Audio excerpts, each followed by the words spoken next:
할렐루야. 여러분 만나서 반갑습니다.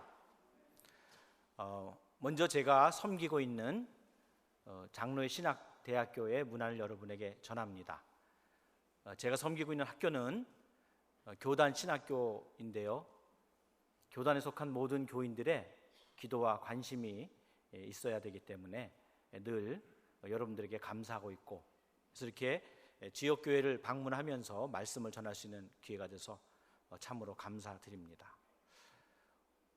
오늘 특별히 헌신예배로 초청을 받았는데요, 헌신예배 초청을 받고 또 말씀을 전한 것은 참 기쁘고 즐거운 일이라 생각합니다. 왜냐하면 헌신은 아름다운 신앙의 모습이고, 헌신이 참된 결과를 가져오기 때문입니다. 어떤 모임에 있어서 헌신자가 얼마나 많은가가 그 모임의 성격을 결정합니다.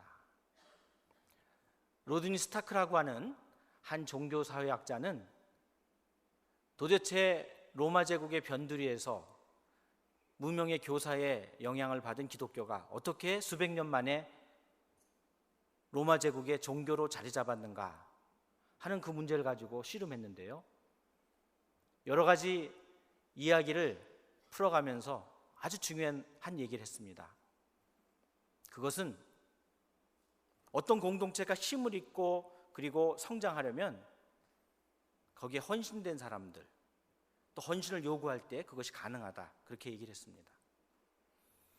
우리 가운데 보면은 어떤 모임에 힘을 더하는 사람이 있는가 하면은 힘을 빼는 사람이 있어요.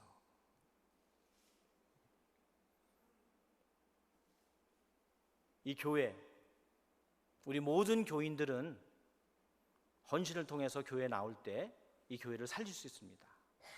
오늘도 아름다운 찬양을 들었는데요, 찬양대 각 대원 한 사람 한 사람의 헌신이 바로 이 찬양의 질을 결정한다고 생각합니다.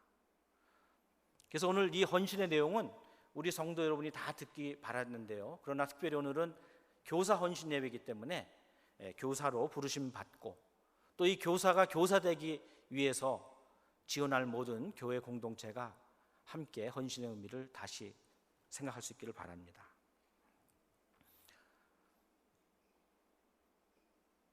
저를 소개할 때 장신대 교수라고 했는데요, 우리 장로교회는 4개의 직제가 있습니다. 칼빈은 종교개혁의 신앙을 우리에게 가져오면서 교회의 새로운 모습을 허락했습니다. 그래서 우리는 개혁된 신앙을 소유하는 사람들입니다. 그런데 이런 개혁된 신앙을 가진 사람들이 뿔뿔이 개인적으로 믿는 게 아니라 함께 믿으려면 어떻게 해야 될 것인가, 그런 가운데 가장 바람직한 교회의 모습을 우리에게 제시했습니다.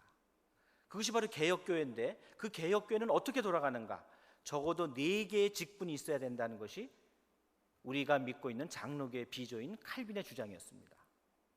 첫 번째 뭐냐? 그건 바로 교회 공동체를 이끌어가는 목사라고 할 수 있습니다. 두 번째로는 이 교회의 모든 영적인 문제와 모든 교회의 공동체의 사정을 낱낱이 알아서 같이 하나님 앞에 목사님과 더불어 기도하고 이 교회의 영적인 문제를 해결하기 위해서 애쓰는 장로님들, 그리고 이 교회의 손과 발처럼 교회 안을 돌보고 교회 밖을 돌봐서 정말 기독교가 사랑의 공동체인 것을 실질적으로 사람들에게 보여주는 그런 집사, 그리고 마지막으로 교사라고 하는 것을 두었습니다. 현대교회는 이 교사가 얼마나 중요한가에 대해서 많은 인식이 적어졌지만은, 교사는 보이지 않지만 그러나 교회의 미래를 결정하는 중요한 직분입니다. 그래서 이 교회 안에는 교인들을 가르치는 교사가 있습니다. 성인 교사부터 아동에 이르기까지 모든 구성원을 가르치는 교사가 있습니다. 저 같은 경우는 바로 그런 교사와 교회의 일꾼이 되는 목사를 가르치는 교수입니다. 그러나 우리 모두들은 다 교사의 직분을 갖고 있어요. 그래서 칼뱅은 이 네 가지 직분을 만들고 나서 마지막에는 뭐를 만들었는가? 제네바 아카데미를 만들었습니다. 그리고 거기에 교수를 둠으로 그 신앙이 계속해서 이어지고, 거기서 훈련받은 사람이 또 교회에 가서 그 교회를 살리고, 그 교회 안에 있는 교사들이 다시 새로운 세대들을 일으키고 이어나가는 것을 바라봤습니다. 그런데 이런 칼빈의 생각은 갑자기 나온 것이 아니라 오늘 성경 읽은 것처럼 바로 바울 사도의 이야기에서 비롯되고 있습니다. 오늘 바울은 가장 사랑하는 디모데에게 무엇을 말했는가? 차세대 선교에 대해서 말하고 있습니다. 디모데는 바울에게 있어서 아주 특별한 사람입니다. 동역자요, 그리고 영적인 아들과 같은 사람입니다. 근데 그 아들인 디모데에게 뭐를 부탁했는가? 너만이 아니라 너 이후로 계속해서 가르칠 수 있는 사람을 만들어라는 것입니다. 우리 한국교회가 60년 혹은 70년부터 지금까지 한 20년, 30년, 90년대까지 엄청난 변화를 가져왔습니다. 저도 바로 그때 청년기를 보냈던 사람입니다. 제가 70년대 대학 생활을 하면서 정말 예수를 믿기 어려운 그런 대학이었지만은 제가 친구들에게 부흥회를 가자, 물론 저녁도 사주고 그 전에 사전 그런 일을 많이 했고, 또 대신 학과 일을 열심히 하면서 교회만 열심히 다니는 그런 사람이 아닌 것을 보여줬지만, 요즘 같으면 도저히 교회를 쫓아올 것 같지 않은 사람들이 교회 부흥회에 같이 와서 예배를 드리고, 여기 가까운 여의도에 수많은 사람들이 가자 그러면 그래 한번 가자, 뭔지도 모르고 쫓아와서 여의도 광장을 가득 채우고 놀라운 부흥을 했던 것이 바로 지금부터 한 40-50년 전 이야기입니다. 한국교회 부흥은 전 세계를 놀라게 했어요. 많은 사람들이 한국교회를 연구했습니다. 한때는 전 세계 가장 큰 교회의 절반이 서울에 있었습니다. 근데 오늘 우리 한국교회는 미래를 걱정하기 시작했어요. 왜 그랬는가? 오늘 바울은 2대, 3대가 아니라 4대까지 내다보는 겁니다. 바울, 디모데, 그리고 그 다음 충성된 사람, 그 사람에게 또 다른 사람을 가르치는, 적어도 4대를 내다보는 비전을 가졌던 것이 바울의 교육적인 사명이었습니다. 저는 우리 한국교회가 지난 70년부터 90년까지의 그 놀라운 축복을 3대, 4대를 내다보는 미래지향적인 준비를 했었다면 얼마나 좋았을까.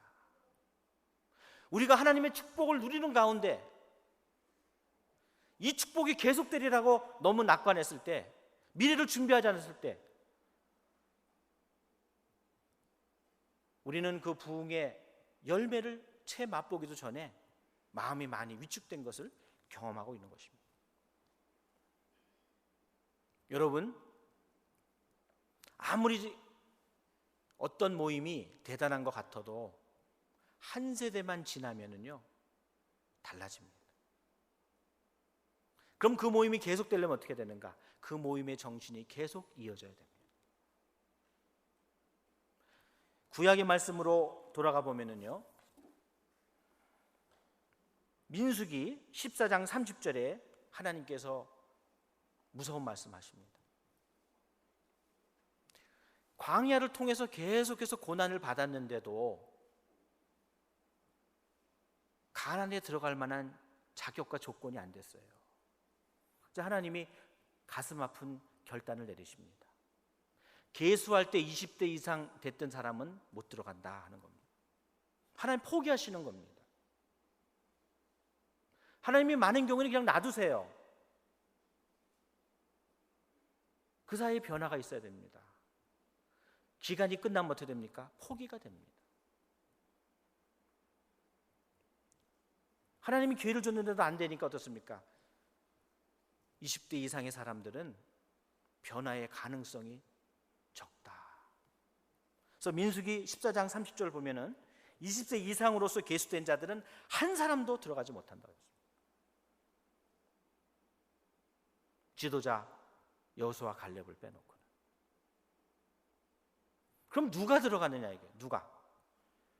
너희들의 유아. 지금은 어린이지만 세월이 지나서 성장해서 가나안 정복을 할 수 있는 그들이 가나안 정복의 사명을 이어간다는 겁니다.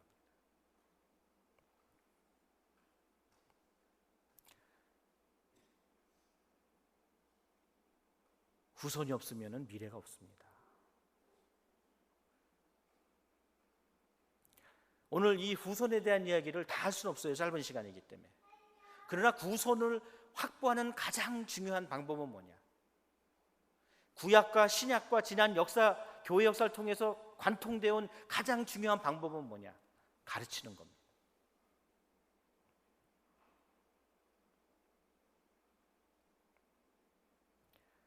교회에서 할 일이 많습니다. 그러나 계속해서 교회로 유입되는 그런 새로운 요소가 없는 한 교회는 쇠퇴하고 노화하고 그리고 축소되고 잘못하면 사라지게 됩니다. 그러려면 계속해서 새로운 사람이 들어와야 돼요. 새로운 아기가 들어오든 새로운 회심자가 들어오든 들어와야 됩니다. 그러나 그들은 그냥 막연한 신자가 아니라 어떤 사람이 돼야 됩니까? 충성된 증인이라고 했습니다. 오늘 충성된 증인이라는 그 원어는 뭐냐? 바로 믿음이란 뜻입니다. 그래서 놀랍게도요, 신약 성경의 믿음을 가르치는 말은 오늘 우리가 충성이라고 그랬는데 충성과 믿음은 같은 단어입니다. 한 단어를 사용하고 있어요. 영어는 이걸 번역해서 믿음은 faith, 충성은 faithfulness. 충성이 뭐냐 그러면 믿음이 가득 차서 어느 정도 가득 차냐? 그 사람의 삶의 모습 자체, 삶의 자세, 행동 거지가 믿음의 사람처럼 우러나올 때 그 사람은 충성이라고 얘기하는 거예요. 그래서 오늘 뭐라고 그랬습니까? 바울이 은혜로 강해져라. 강해야 합니다. 힘이 있어야 물건 하나라도 들을 수 있어요. 아프면 아무것도 할 수 없습니다. 그런데 우리 기독교인의 능력의 근원은 뭐냐 이거예요. 그건 바로 은혜라는 겁니다. 강하려고 하는 것보다 정말 내가 은혜를 많이 받았는가, 은혜를 받을 만큼 하나님을 집회하는가, 하나님을 사모하는가, 내 안에 은혜가 역사하는가. 하나님의 은혜가 내 안에 역사하면 우리는 강해집니다. 그리고 내 안에 믿음이 가득 차면 어떻습니까? 그 믿음이 흘러넘칠 때 충성한 자가 되는 것입니다. 제가 오늘 오전도 어떤 교회에 예배를 드리고 오는데요, 새신자가 왔어요. 하나님 보내신 자들을 충성된 증인으로까지 만들어야 됩니다. 그냥 교회 문 한번 밟고 나갈 수 하면 안 됩니다. 그런데 충성된 증인으로 만들 가장 중요한 부류가 있는데 바로 그것은 우리 교회 안에 있는 새로운 차세대라고 하는 겁니다.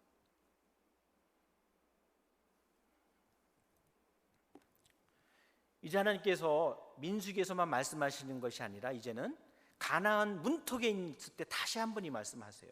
신명기 31장입니다. 그걸 제가 한번 읽어보겠습니다. 31장 12절 말씀. 곧 백성의 남녀와 어린이와 내 성읍 안에 거류하는 타국인을 모으고 그들에게 듣고 배우고 내 하나님 여호와를 경외하며 이 율법의 모든 말씀을 지켜 행하게 하고. 13절 말씀입니다. 또 너희가 요단을 건너가서 차지할 땅에 거주할 동안 이 말씀을 알지 못하는 그들이 자녀들에게 듣고 네 하나님을 경외하기를 배우게 할지니라. 누가 배우고 누가 경외하고 누가 하나님의 말씀으로 살아야 됩니까? 먼저 내가 해야 됩니다. 백성의 남녀라고 했습니다. 그 다음에 누굽니까? 어린아이. 여러분의 자녀 아니면 이 교회의 새로운 차세대, 그들이 하나님의 말씀을 듣고 배우고 경외하게 만들어야 돼요. 뿐만 아니라 오늘 뭘 했습니까? 내 성 안에 거하는 타국민도 변화시키라고 했습니다. 더 나아가서 뭘 했습니까? 그곳에서 하나님의 말씀을 알지 못하는 자녀들에게까지도 가르치라고 했습니다.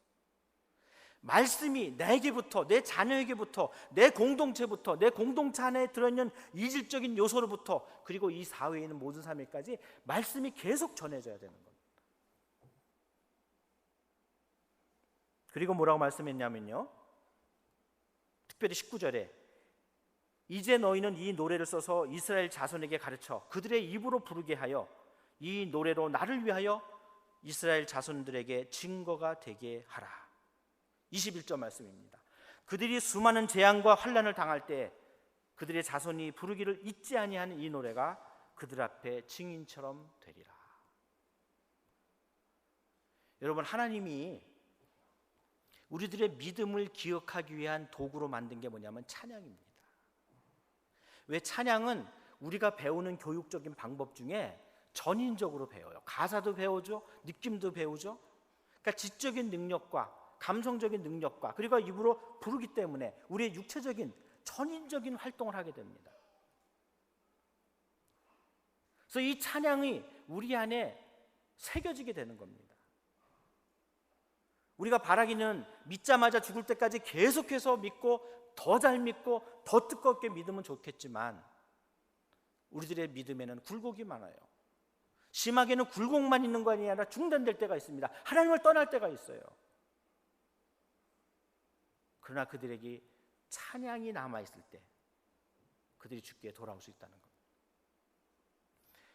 저는 청년 때, 제가 작년 때 목사가 되고 나서는 선교지 몽골에서 선교를 했었습니다. 지금은 학교에 들어와서 학생들을 가르치지만, 근데 청년 때는 한 10년간 병원에 가서 전도를 했었습니다. 매주 월요일 날 가면 한 병원들을 청년들이 나눠서 전도를 하는데요, 한 4개, 5개 정도. 그럼 한 주에 5개씩 1년 52주 10년. 청년 때부터 시작해서 제가 신학생이 돼서 결국 다른 교회로 가면서 중단할 때까지 한 10년 동안 약 2,500번의 전도 설교를 했어요.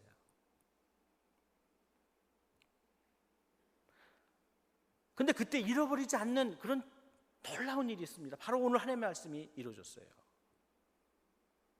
먼저 찬양을 하기 전에 각 방에 가서 전도를 하기 전에 그 병원의 분위기를 잡기 위해서, 요즘은 이제 그렇게 하는 분들이 많은데요, 먼저 병원의 복도 중간에서 찬양을 합니다. 그럼 그 찬양 소리를 들으면서 마음을 닫을 사람은 물론 닫지만 많은 사람들이 마음을 열고 준비를 합니다. 그래서 가서 만나서 전도하고 기도합니다. 근데 찬양을 하는데 한 사람이 와서, 환자인데 우리 찬양대 옆에서 있으면서 아무 말도 안 하고 계속 우는 겁니다. 어렸을 때 하나님을 믿었던 사람이었습니다. 언젠가 하나님을 떠났고 하나님 없이 살았던 사람입니다. 그러나 육신의 어려움 가운데 병원에 있는데 그 찬양대의 소리를 들었을 때, 어렸을 때 부르고 잊은 줄 알았지만 기억이 남았던 그 노래를 부를 때 자기도 모르게 걸어 나와서 우리 찬양대 옆에 있어서 말없는 찬양에 동참을 하게 됐습니다. 그리고 정형외과 환자였기 때문에 그 병원에 오래 있었습니다. 나중에는 그 환자가 그 병원 전도를 하는 완전 총무나 마찬가지. 우리가 가면 벌써 다 분위기 해놓고 새로운 환자들 오게 되면 다 예배드릴 수 있는 준비하게 하고 전도해놓고, 이 사람이 다시 돌아오게 했던 그 계기가 뭐예요? 오늘 우리가 찬양을 많이 합니다. 하나님께 물론 영광을 돌려야 돼요. 때로는 우리가 우리의 종교적인 감성이 정말 복받쳐서 더 뜨겁게 하나님께 나올 수도 있습니다. 그런데 찬양에서 잃어버려서는 안 될 것은 뭐냐? 그 찬양의 메시지가 우리들의 영혼에 새겨져야 되는 거예요. 그래서 그 찬양의 소리를 들을 때 자기도 모르는 앞에 주님 앞에 나올 수 있도록, 하나님은 미래를 보시기 때문에 이 백성 가운데 많은 영혼들이 또 주님을 멀리 떠날 것을 아셔서 어떻겠습니까? 이 노래를 가르쳐라, 그들의 골수에 새겨라. 혹시 그들이 나를 떠날지라도 언젠가 그 찬양 때문에 다시 돌아올 수 있게 하라. 그런 가르침을 가르쳐 주신 겁니다. 제가 아까도 말씀드렸듯이 저는 청년 때 어떻게 보면 한국교회에 가장 발전할 때 경험을 했습니다. 청자년과 같은 그런 교회죠. 역사가 우리 한국이 한 100여 년 되지 않습니까? 기독교 역사가. 그래서 제가 몽골에 갔습니다. 몽골은 물론 오랜 역사가 있지만은 최근에는 공산주의 밑에 있어서 기독교의 불모지였습니다. 그래서 제가 가던 90년 초에 막 공산주의 붕괴 후에 갔습니다. 아주 유아와 같은 그런 교회였습니다. 제가 마지막에 잠깐 더 말씀을 드릴까 합니다. 그러다가 제가 또 뒤늦게 아주 나이가 많아서 영국을 가게 됐습니다. 근데 제가 뒤늦게 공부를 하게 됐는데요, 이 선교사 눈에는 뭐만 보인다고 가보니까 이 몽골 분들이 옛날에 징기스칸과 더불어 전 세계를 누비고 다니다 보니까 이 몽골 분들이 전 세계 안 가는 데가 없어요. 우리 한국만 해도 3, 4만 명 있지 않습니까?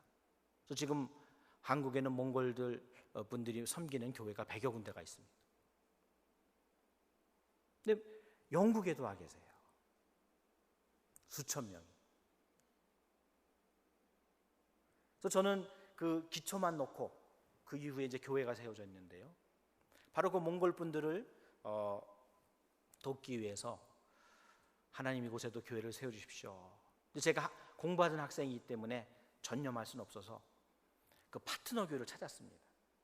그리고 또 유학생 신분으로는 큰 일을 감당할 수 없기 때문에 또 무슨 문제가 생길 때 해결할 수 있는 능력도 없고, 그래서 현지 교회가 이 책임감을 느껴야 되겠다. 그래서 영국의 현지 교회와 같이 연합하면서 준비를 했었습니다.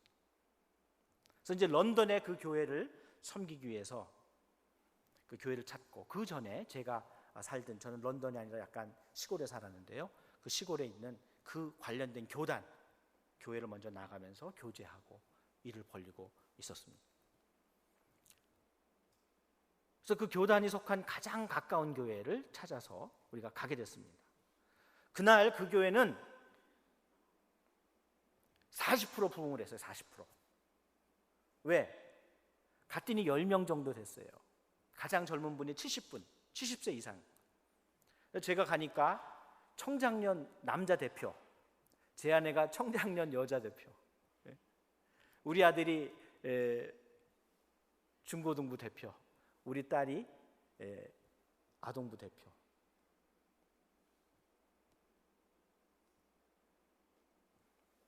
그 교회를 몇 년을 다녔습니다.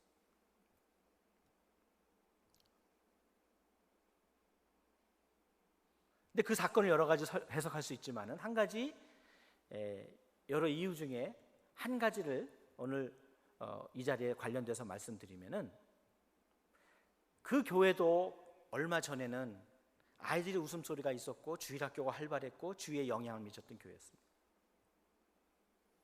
근데 한번 쇠퇴하니까 막을 수가 없어요.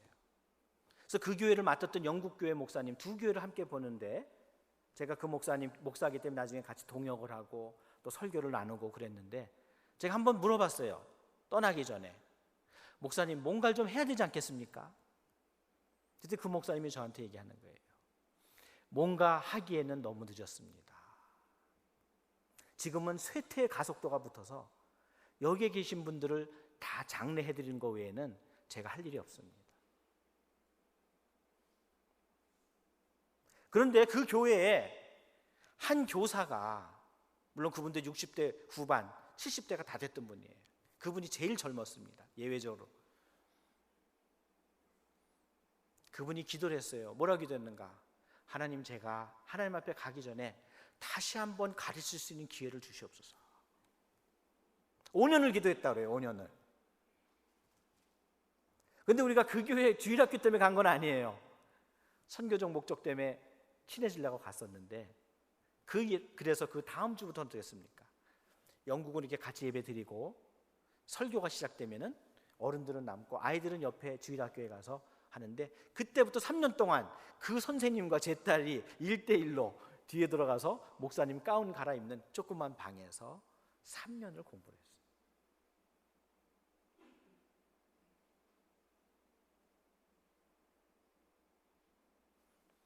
더 놀라운 일은 영국은 전 세계에서 가장 선교를 많이 했던 곳입니다. 근데 영국의 부활절 때 BBC 같은 방송에서 학생들에게 국가적인 명절 아닙니까? 원래는 다 성일이었죠. 거룩한 날에서 홀리데이입니다. 그게 오늘날 뭡니까? 휴일, 홀리데이로 붙어버렸죠. 부활절이 기독교 국가의 영향을 받은 그런 영국이기 때문에 아주 중요한 휴일입니다. 근데 BBC에서 물어보면은 부활절이 뭐냐 물어보면 뭐라 합니까? 예수를 얘기하는 아이들이 없어요. 부활절 토끼 아니면 초콜릿입니다. 우리 한국에 제일 먼저 성경을 번역하는 데 도움을 줬던 존 로스 목사님, 영국에 속한 스코틀랜드 장로교 출신의 목사님이었는데 한국의 세국 정책 때문에 들어오지 못하니까 어때요? 만주에서도 한국을 사랑해서 한국말을 배우고 한국 사람을 만나서 한국 성경을 번역해서 한국의 성경을 반입시켰던 분입니다. 그런 선교사를 보냈던 곳이 영국이에요. 한국에 최초로 와서 한국을 위해서 목숨을 바쳤던 토마스 목사님, 웨일즈에 있는 회중교회 목사님을 한국에 보내줬던 나라가 영국입니다. 근데 오늘날 영국은 사실상 이방인의 나라입니다. 예수를 몰라요. 안 믿는 정도가 아니라 예수를 몰라요. 그래서 많은 사람들이 이런 유럽 국가의 쇠퇴를 얘기합니다. 근데 예외적인 현상이 있습니다.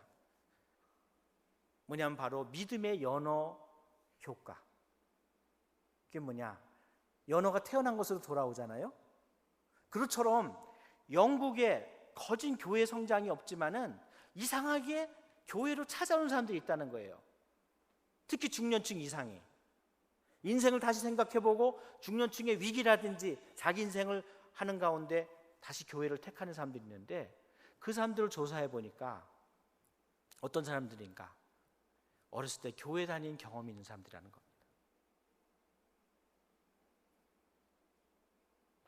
여러분, 우리가 문제가 닥치면 어디로 돌아갑니까? 자기가 아는 대로 돌아가는 거예요. 한국의 강릉 쪽에서 태어났던 연어는 강릉으로 오게 돼 있어요. 다른 데 또 있겠죠. 거기는 어떻습니까? 그곳으로 가는 겁니다.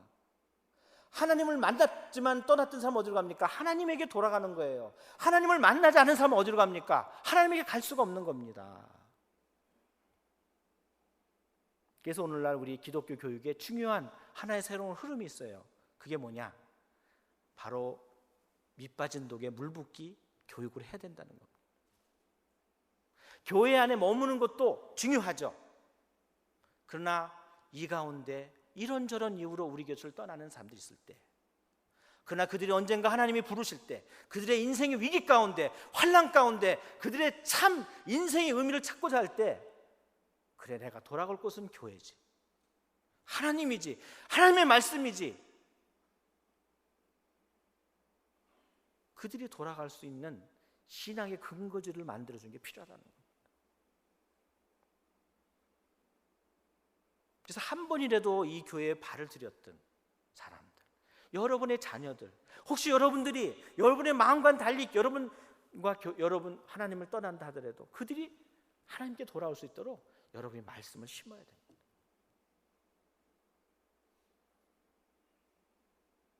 근데 많은 경우 왜 믿음의 가정에서 태어난 아이들이 교회를 떠납니까?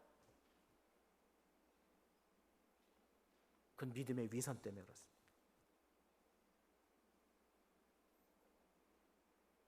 그럼 믿음의 위선이 없으려면 어떻게 해야 돼요? 완벽하면 되겠죠. 완벽하면. 근데 완벽하지 않으면 어때요? 자기 부족함을 그대로 얘기하는 겁니다. 그러나 아빠는 이렇게 부족하다, 엄마는 이렇게 부족하다, 교사인 나도 부족하다. 그러나 나는 부족하지만 하나님을 사랑한다. 부족하기 때문에 하나님을 잘 믿으려고 내가 애를 쓴다.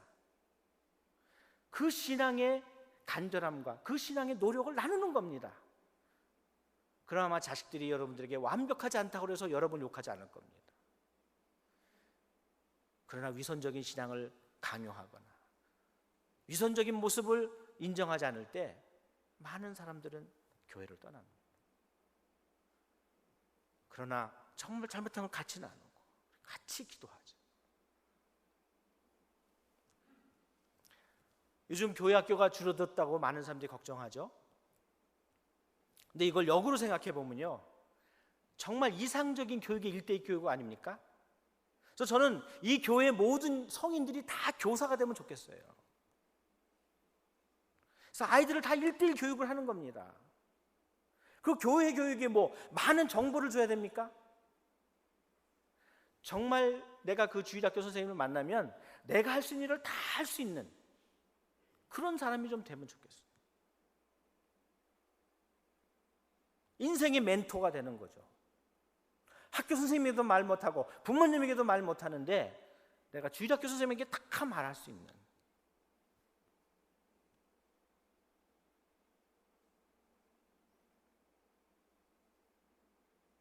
지난주는 제가 섬기던 모교회에서 청년부, 요즘으로 얘기하면 대학부라고 할 수 있겠죠. 물론 대학생만 다닌 건 아니었기 때문에 대학생 연령에 해당되는 그런 친구들 1년에 한 번씩 만나는데 또 모처럼 만났습니다. 여름에 목사님이 된 사람도 있고 장로님이 된 사람도 있고 권사님이 된 사람도 있고, 그 교회에 남아서 예배를 드린 사람이 한 7명 정도. 더 많았지만 계속. 근데 놀라운 거는 그분들의 대다수가 그 교회의 교사로 아직도 있다는 겁니다. 저도 제가 처음 고등학교에서 대학교 올라갔을 때 목사님이 저한테 주일학교 교사가 되라. 제가 굉장히 교만했거든요. 그래서 내가 무슨 주일학교를 하느냐, 하려면 중고등부를 하든지. 근데 이제 목사님 말씀이니까 순종을 했어요. 저는 원래 애를 싫어했습니다. 근데 1년 만에 하나님께서 저를 변화시켜 주셨어요. 그래서 제가 8년 동안을 아동부 총무를 했습니다. 얼마 전에 어떤 또 모교회에 제가 오랜만에 가서 교사 교육을 해달라서 갔습니다. 갔더니 교육 담당을 맡았던 목사님이 옛날 주일학교 학생이, 저도 모르는데 거기 주일학교 교사 담당 교육 목사님 와 계시더라고요. 근데 어렸을 때 여름 성경학교 이번에 하지 않습니까? 그때는 그 여름 성경학교에서 행사를 하고는 마지막에 기념사진을 교회 계단, 요즘은 이제 교회 계단 있는 구식 건물이 많지 않지만 거기서 다 사진 찍었는데, 오랜만에 저를 만나니까 그때 이 사람이 누군지, 그래서 그 옛날 사진을 컴퓨터로 크게 해가지고 이 사람은 누구고 이 사람은 누구고 이 사람은 누구고 그를 찾던 그런 기억을 하게 됐습니다. 자, 이제 어린이 때문에 관한 거 한 가지를 더 말씀드리겠습니다. 선교는 언제든지 할 일은 많고 자원은 부족합니다. 물적 자원이 언제나 부족해요. 돈도 부족하고 사람도 없습니다. 그래서 효과적인 선교를 위해서 선교학자들은 20세기 후반에 어떤 전략을 뗐는가? 집중 지역을 좀 만들자. 막연하게 하지 말고, 분산하지 말고 집중하자. 그래서 만든 게 뭐냐면 소위 북위 10도에서 40도까지 해당되는 지역을 보니까 가장 선교가 안 됐어요.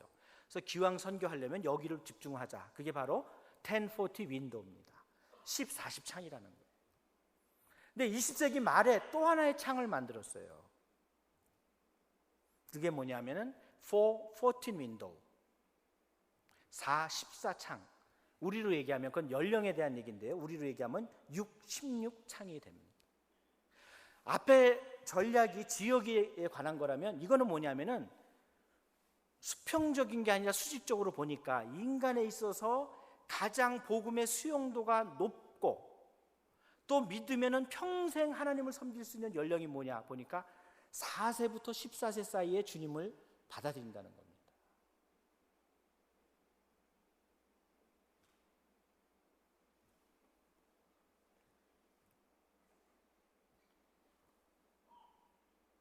(4세와 14세) 사이가 가장 주님을 순수하게 받아들일 수 있는 나이입니다.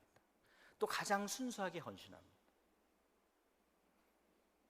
그리고 그들이 헌신하고 주님을 섬기면 어떻습니까? 요즘 나이로 100살 합니까? 4세의 믿음이 어떻게 돼요? 96, 14세의 믿음은 86을 주님을 섬기는 겁니다. 놀라운 일이에요. 여러분은 100세 때 예수님 믿고 믿자마자 세례받고 세례받은 다음날 돌아가시기 원합니까? 물론 믿음의 그런 편함을 위해서는 그것도 하나의 방법일지 모르겠지만, 그러면 천국 가서 할 얘기가 없잖아요. 정말 주님을 사랑하고 주님께 헌신하고 주님을 위해서 같이 노력하고 고난받았던 이야기거리가 없지 않습니까? 그래서 저도 몽골에 가서 여러 선교를 하는데 가장 중요했던 게 뭐냐? 아이들하고 노는 거였습니다. 근데 일이 급히 발전되다 보니까 제일 중요한 건 국민학생인데, 제가 국민학생들은 아이들에게, 우리 주일학교 선생님들에게 맡기고 주로 중등부들하고 많이 놀았습니다.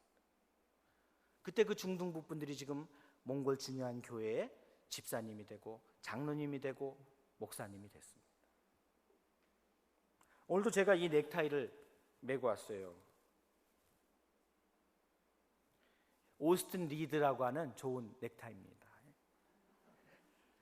근데 좋아서 메고 온 게 아니에요. 자랑하려고 온 거예요. 제가 92년에 만나서 지금까지 23년 동안 관계를 맺어오는 몽골의 한 청년, 처음 만났을 때 국민학교 4학년 10살 때 만났습니다.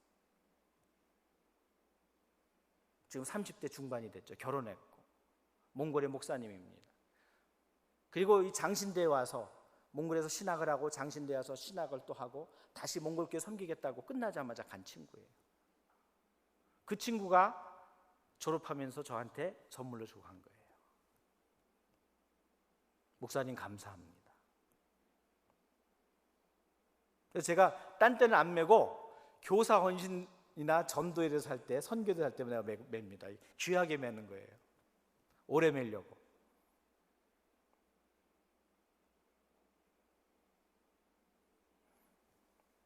그래서 지금 우리가 만약 선교를 한다면 바로 이 14장과 14장에 전념을 해서 변화시켜야 됩니다. 좀 아쉬운 얘기지만 여기 청년들도 많으신데요, 많은 선교사들은 선교지에 가면요 청년을 붙잡습니다. 왜? 청년들은 뜨겁고 활기가 있고 힘이 있고 역동적입니다. 그래서 청년들을 사역하면 뭔가 을사을사 금세 일이 벌어져요.